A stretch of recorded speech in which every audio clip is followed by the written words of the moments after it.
شەڕی ڕانەگەێنراو لە خاکی هەرێمی کوردستاندا ئەو شەڕەی کە بەهۆی هێرشی درۆنی تورکیەوە دەستی پێکردووە و ڕۆژانە قوربانی لێ دەکەوێتەوە.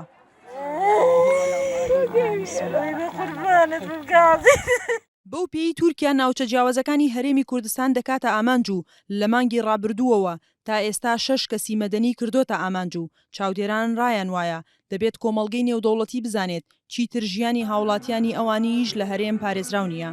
ئەمە ئاماژەیە بۆەوەی کە تەنها خەتەرەکە هەن لەسەر هاوڵاتی کورد نییە، ئەبێ ئەو ڕێکخراوە جیهانیانەوە قۆنسوڵیەکان و هەموو کۆمپانیانی کە لە کوردستان استثمارەکەن ئەبێ بیر لەوە بکەنەوانێک کە ئەوانیش سبێ ئەبنە شوێن ئامانجی درۆنێک لەوانەیە بە شوێنێکا بڕۆن بەهۆی زانیاریی غەڵەتەوانێ ڕوبەڕووی کێشە و جیرروگرفت و مەسایلی ئەمنی بنوانێ.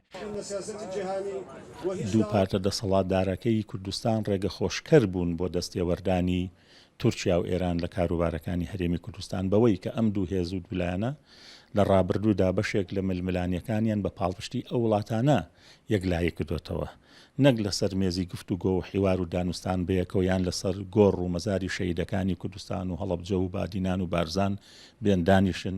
کردە سەربازیەکانی تورکیا لە خاکی هەرێمی کوردستان بە پێی قسەی شارەزایان پێشێلکاری سیادە و یاسا نێودەوڵەتیەکانە و دەبێت نەتەوە یەکگرتوەکان و کۆمەڵگەی نێودەوڵەتی سنوورێک بۆ هێرشەکان دابنێت.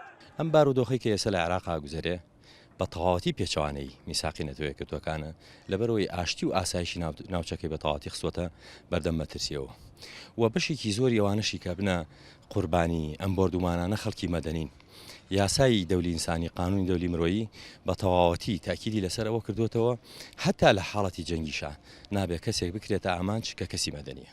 لەگەڵ ئەوەی هێرشەکان کەمترین کاردانەوەی ناوخۆی و دەرەکی بە دوای خۆی داهێناوە و بە جۆرێک وەک قۆناغی بێدەنگی لێک دەدرێتەوە، بەڵام وتەبێژی حکوومەتی هەرێم لە ڕێگەی دەنگی ئەمریکاوە داوای ڕاگررتنی هێرشەکان دەکات. ئێمە داواکەین لە هەموو لە ئەگرەز لە سەروەری خاکی هەرێمی کوردستان و عێراق بگرن و کێشەکانی خۆشیان لە شوێنی خۆیان چارەسەر بکەن. هیچ لایەنێکی کوردیش خاکی هەرێم بەکار نەهێنێ بۆ هێرشکردنە سەر دراوسێکانمان و ئەوانیش ڕێز لە خاکی هەرێم بگرن. لەم بابەتەشدا دەوڵەتی عێراق ئەرکێتی کە سەروەری خاکی خۆی بپارێزێت. بەڵێ هەرێمی کوردستان ئارامە و پارێزراوە ئەگەر ناکۆکی و کێشەکانی دەوروبەر لە ئێمە و لە خەڵکی ئێمە بکەڕێن.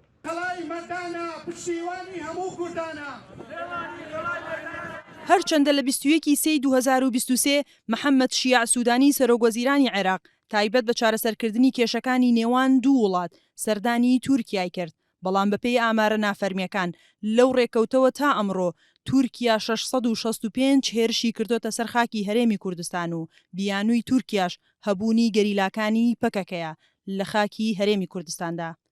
سنوورکەریم، دەنگی ئەمریکا، سلێمانی.